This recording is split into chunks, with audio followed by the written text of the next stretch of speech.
क्यों? नमस्कार। आज के दिन का पूरे देश को बेसब्री से इंतजार रहा है। कितने महीनों से देश के हर घर में बच्चे, बूढ़े, जवान सभी की जुबान पर यही सवाल था कि कोरोना की वैक्सीन कब आएगी। तो अब कोरोना की वैक्सीन आ गई है, बहुत कम समय में आ गई है। अब से कुछ ही मिनट बाद भारत में दुनिया का सबसे बड़ा टीकाकरण अभियान शुरू होने जा रहा है। मैं सभी देशवासियों को इसके लिए बहुत बहुत बधाई देता हूं।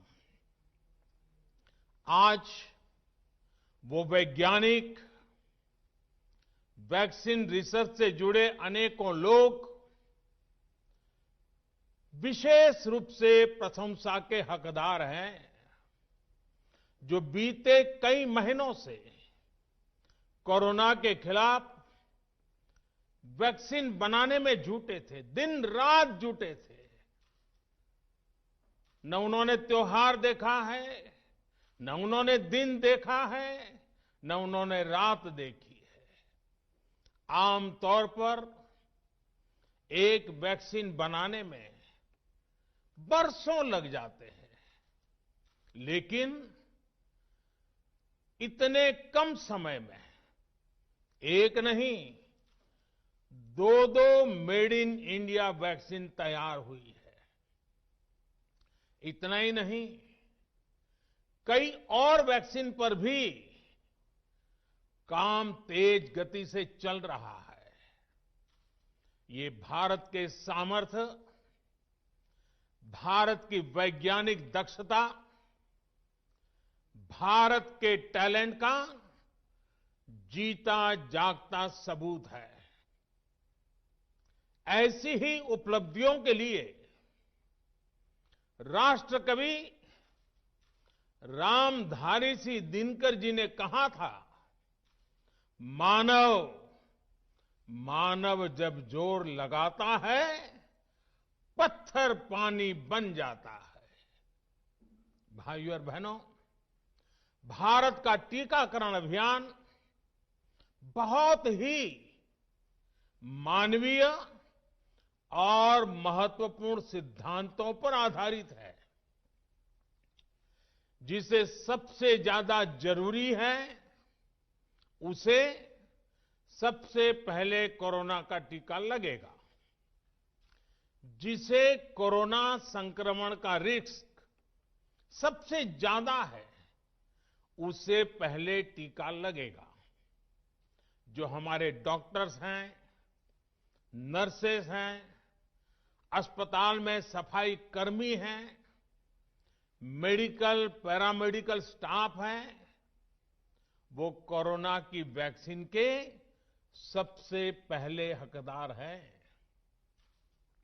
चाहे वो सरकारी अस्पताल में हो या फिर प्राइवेट में, सभी को ये वैक्सीन प्राथमिकता पर लगेगी। इसके बाद उन लोगों को टीका लगाया जाएगा जिन पर जरूरी सेवाओं और देश की रक्षा या कानून व्यवस्था की जिम्मेदारी है। जैसे हमारे सुरक्षा बल हो गए, पुलिसकर्मी हो गए, फायर ब्रिगेड के लोग हो गए, सफाई कर्मचारी हो गए, इन सभी को ये वैक्सीन प्राथमिकता पर लगेगी। और मैंने जैसा पहले भी कहा है, इनकी संख्या करीब करीब 3 करोड़ होती है।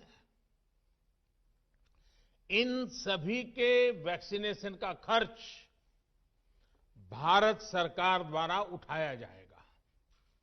साथियों, इस टीकाकरण अभियान की पुख्ता तैयारियों के लिए राज्य सरकारों के सहयोग से देश के कोने कोने में ट्रायल्स किए गए हैं, ड्राई रन्स हुए हैं। विशेष तौर पर बनाए गए कोविन डिजिटल प्लेटफॉर्म में टीकाकरण के लिए रजिस्ट्रेशन से लेकर ट्रैकिंग तक की व्यवस्था है। आपको पहला टीका लगने के बाद दूसरी डोज कब लगेगी, इसकी जानकारी भी आपके फोन पर दी जाएगी।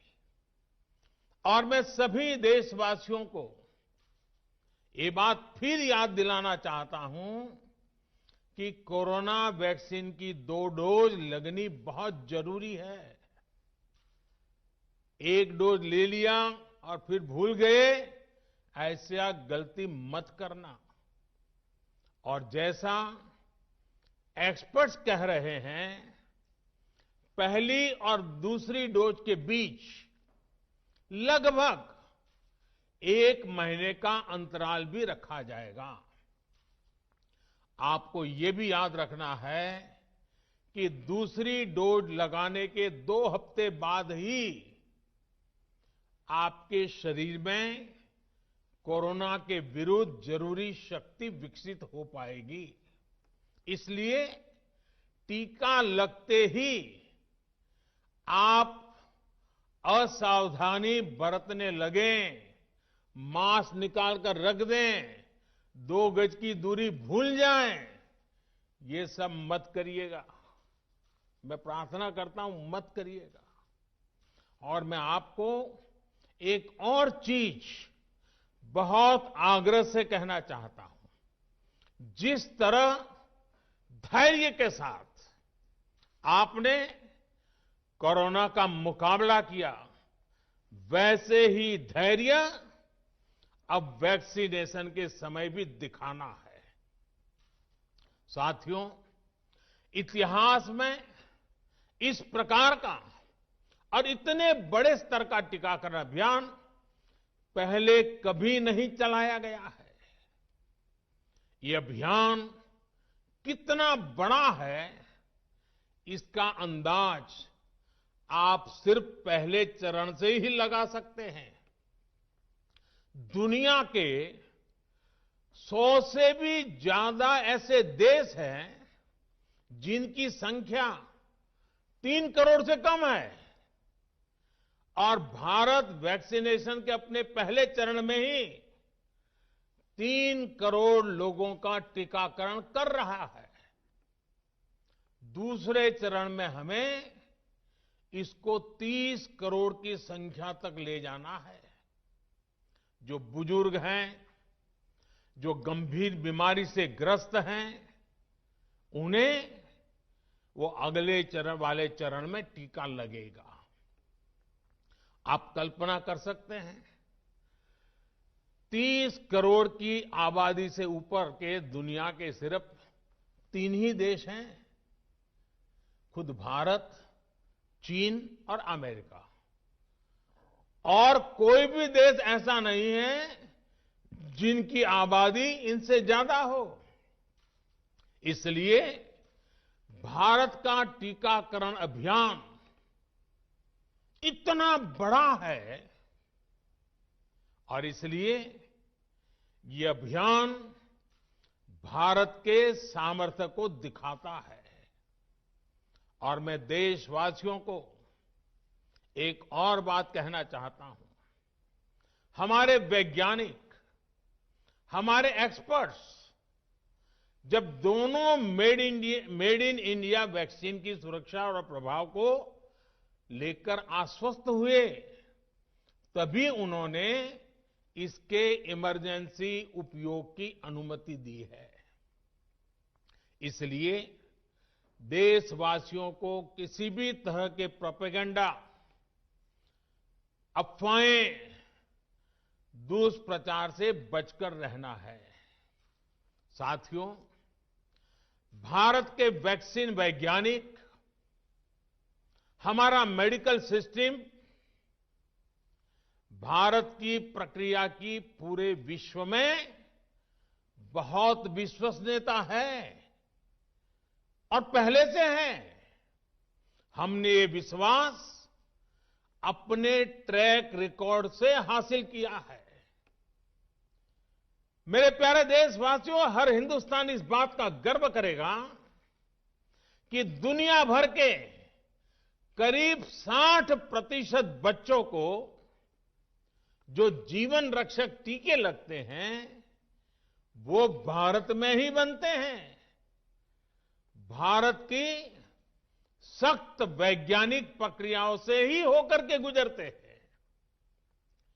भारत के वैज्ञानिकों को और वैक्सीन से जुड़ी हमारी विशेषज्ञता पर दुनिया का ये विश्वास made in India corona vaccine में और मजबूत होने वाला है। इसकी कुछ और खास बातें हैं जो आज मैं देशवासियों को जरूर बताना चाहता हूं।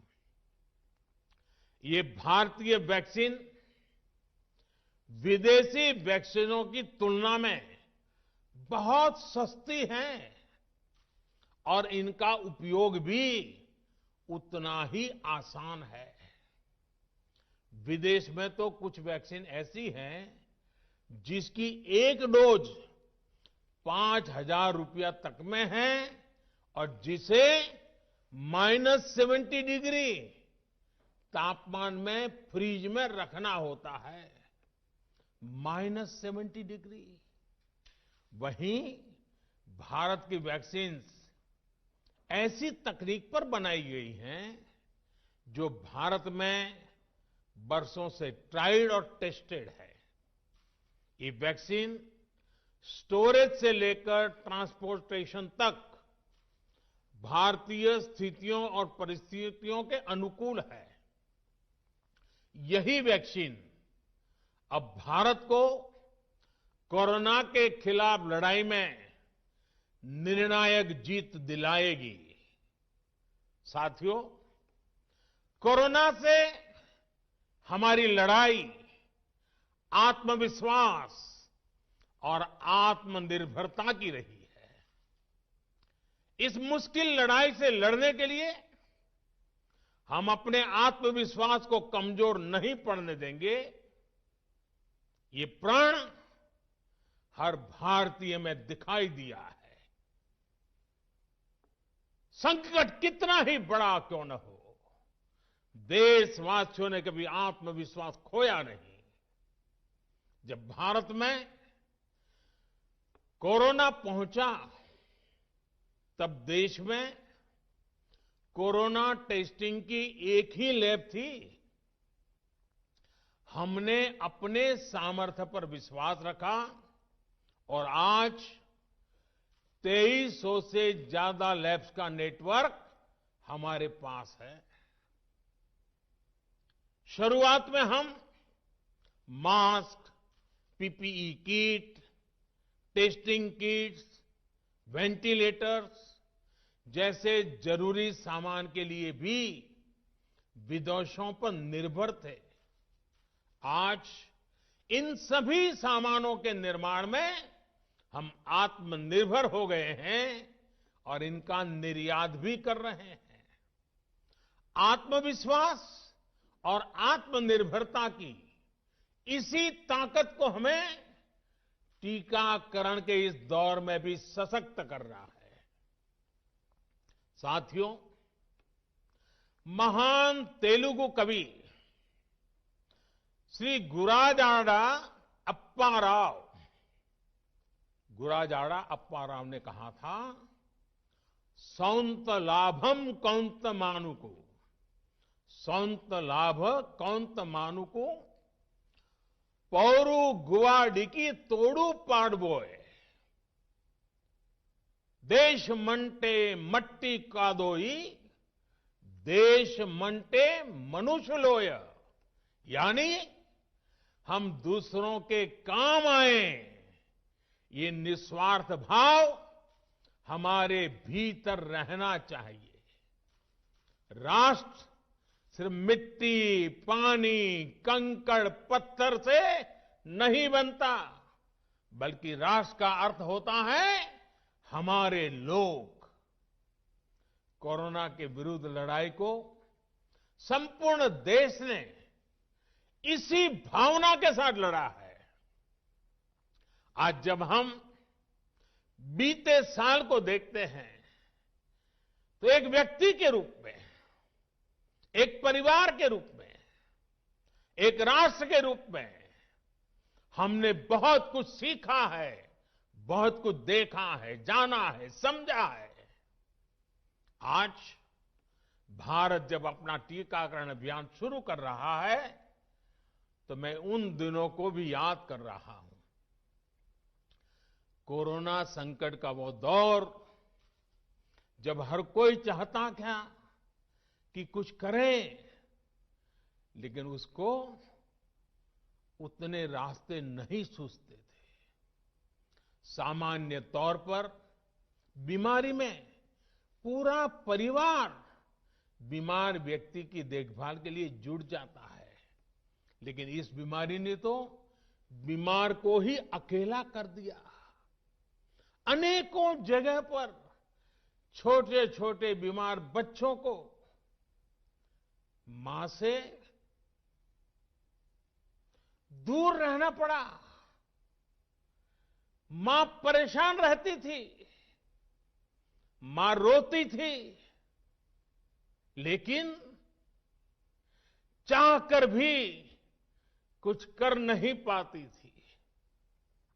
बच्चे को अपनी गोद में नहीं ले पाती थी।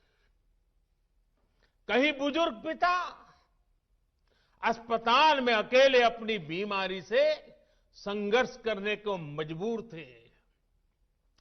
संतान चाहकर भी उसके पास नहीं जा पाती थी। जो हमें छोड़कर चले गए, उनको परंपरा के मुताबिक वो विदाई भी नहीं मिल सकी जिसके वो हकदार थे।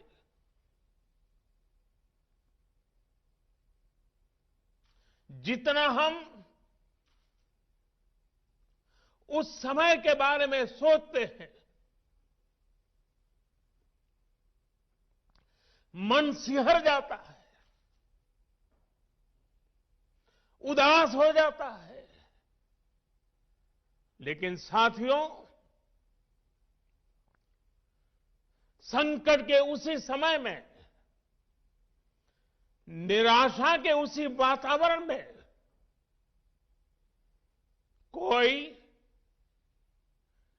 आशा का भी संचार कर रहा था। हमें बचाने के लिए अपने प्राणों को संकट में डाल रहा था। हमारे doctor, nurse, paramedical staff, ambulance driver, ASHA worker, सफाई कर्मचारी, पुलिस के साथी और दूसरे फ्रंटलाइन वर्कर्स, उन्होंने मानवता के प्रति अपने दायित्व को प्राथमिकता दी। इनमें से अधिकांश तब अपने बच्चों, अपने परिवार से दूर रहे, कई कई दिन तक घर नहीं गए।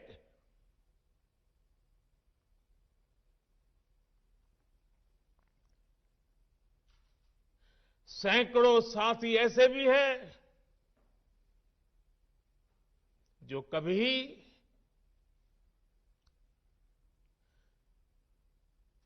घर वापस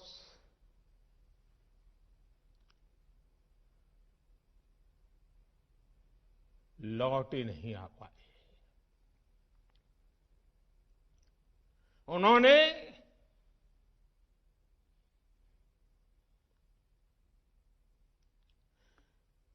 एक एक जीवन को बचाने के लिए अपना जीवन आहुत कर दिया। इसलिए आज कोरोना का पहला टीका स्वास्थ्य सेवा से जुड़े लोगों को लगाकर एक तरह से समाज अपना ऋण चुका रहा है। ये टीका उन सभी साथियों के प्रति कृतज्ञ राष्ट्र की आदरांजलि भी है। भाइयों और बहनों, मानव इतिहास में अनेक विपदाएं आई, महामारियां आई, भीषण युद्ध हुए, लेकिन कोरोना जैसी चुनौती की किसी ने कल्पना नहीं की थी। ये एक ऐसी महामारी थी जिसका अनुभव न तो साइंस को था, ना ही सोसाइटी को था। तमाम देशों से जो तस्वीरें आ रही थी, वो खबरें आ रही थी, वो पूरी दुनिया के साथ साथ हर भारतीय को विचलित कर रही थी। ऐसे हालात में दुनिया के बड़े बड़े एक्सपर्ट्स भारत को लेकर तमाम आशंकाएं जता रहे थे। लेकिन साथियों, भारत की जिस बहुत बड़ी आबादी को हमारी कमजोरी बताया जा रहा था, उसको ही हमने अपनी ताकत बना दिया। भारत ने संवेदनशीलता और सहभागिता को लड़ाई का आधार बनाया। भारत ने 24 घंटे सतर्क रहते हुए, हर घटनाक्रम पर नजर रखते हुए सही समय पर सही फैसले लिए। 30 जनवरी को भारत में कोरोना का पहला मामला मिला, लेकिन इसके 2 सप्ताह से भी पहले भारत एक हाई लेवल कमिटी बना चुका था। पिछले साल आज का ही दिन था जब हमने बाकायदा सर्वेलांस शुरू कर दिया था। 17 जनवरी 2020 वो तारीख थी जब भारत ने अपनी पहली एडवाइजरी जारी कर दी थी। भारत दुनिया के उन पहले देशों में से था जिसने अपने एयरपोर्ट्स पर यात्रियों की स्क्रीनिंग शुरू कर दी थी। साथियों, कोरोना के खिलाफ लड़ाई में भारत ने जैसी इच्छा शक्ति दिखाई है, जो साहस दिखाया है, जो सामूहिक शक्ति का परिचय करवाया है, वो आने वाली अनेक पीढ़ियों के लिए प्रेरणा का काम करेगा। याद कीजिए, जनता कर्फ्यू कोरोना के विरुद्ध हमारे समाज के संयम और अनुशासन का भी परीक्षण था, जिसमें हर देशवासी सफल हुआ। जनता कर्फ्यू ने देश को मनोवैज्ञानिक रूप से लॉकडाउन के लिए तैयार किया। हमने ताली, थाली और दिया जलाकर देश के आत्मविश्वास को ऊंचा रखा।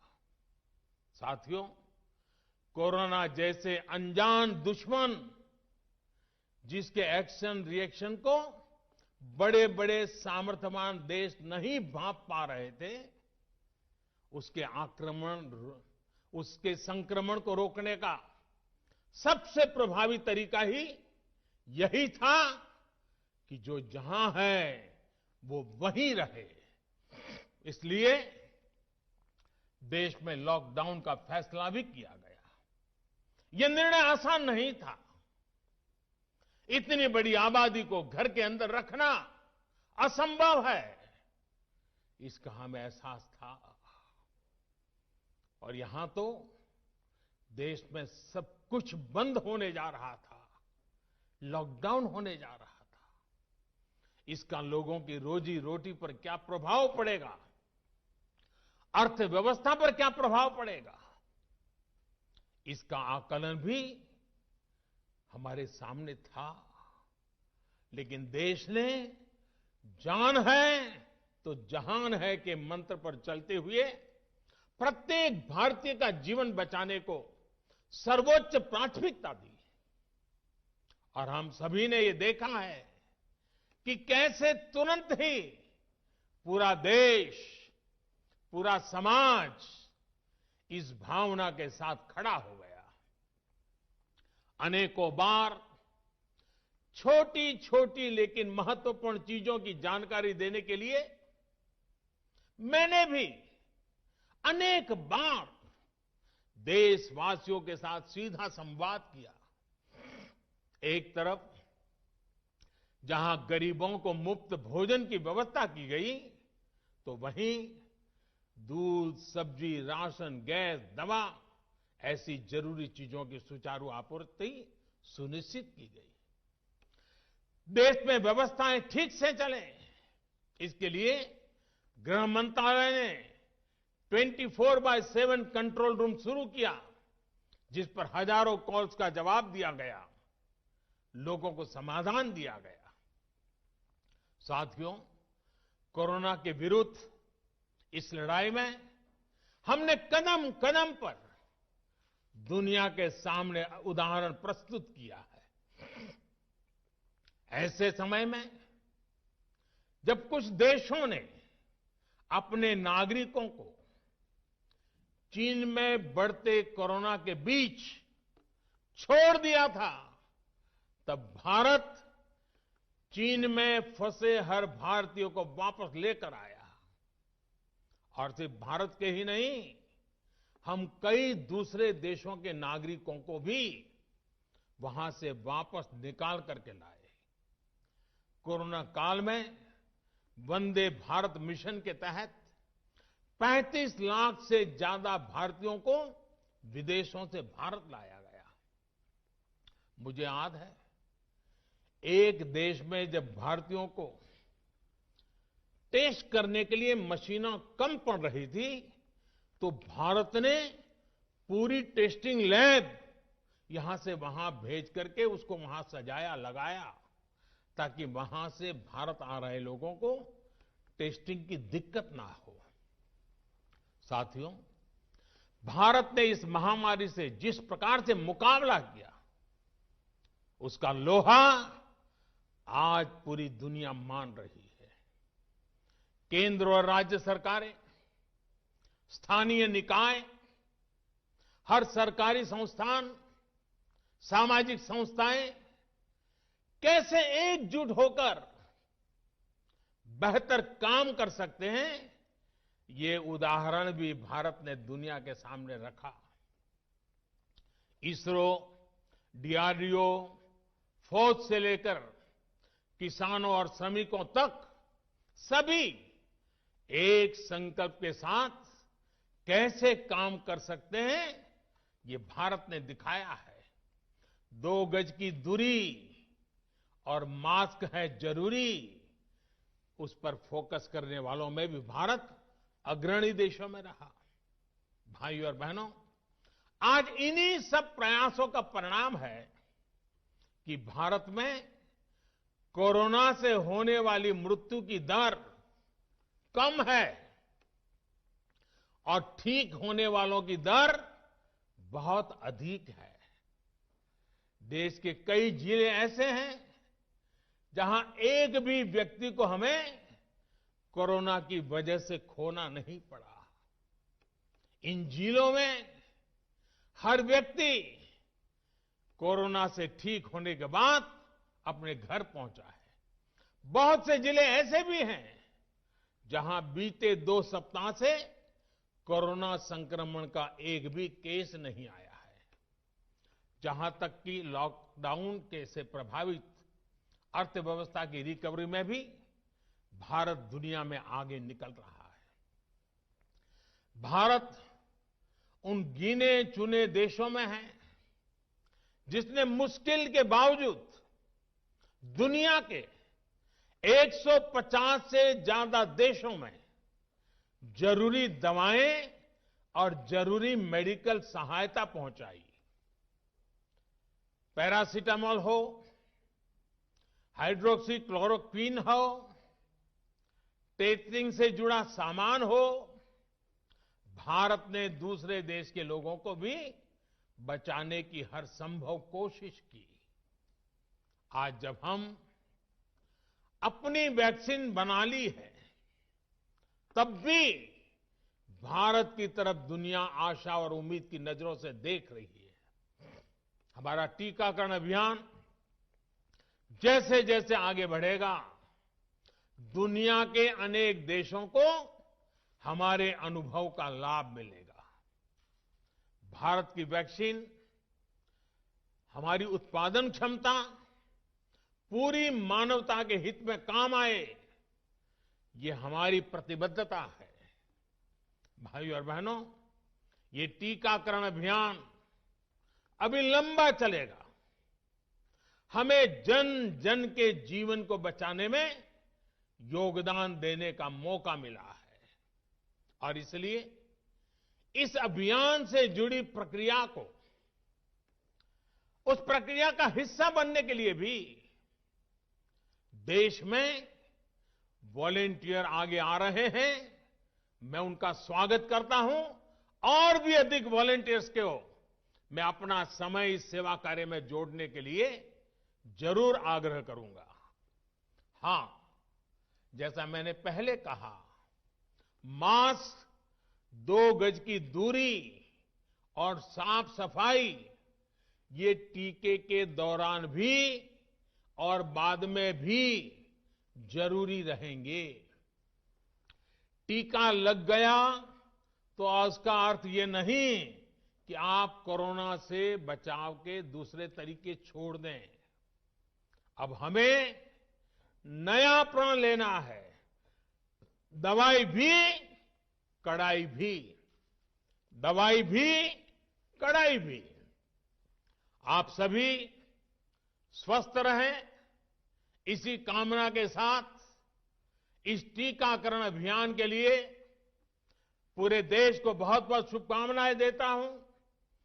देश के वैज्ञानिकों का, रिसर्चर्स का, लैब में जुड़े हुए सब लोगों का, जिन्होंने पूरे साल एक ऋषि की तरह अपनी लैब में जीवन खपा दिया और ये वैक्सीन देश और मानवता को दी है। मैं उनको भी विशेष रूप से अभिनंदन करता हूं, उनका आभार व्यक्त करता हूं। मेरी आप सबको बहुत बहुत शुभकामनाएं हैं। आप जल्द इसका लाभ उठाएं, आप भी स्वस्थ रहें, आपका परिवार भी स्वस्थ रहें, पूरी मानव जात इस संकट की घड़ी से बाहर निकले और स्वस्थता हम सबको प्राप्त हो। इसी एक कामना के साथ आप सबका बहुत बहुत धन्यवाद।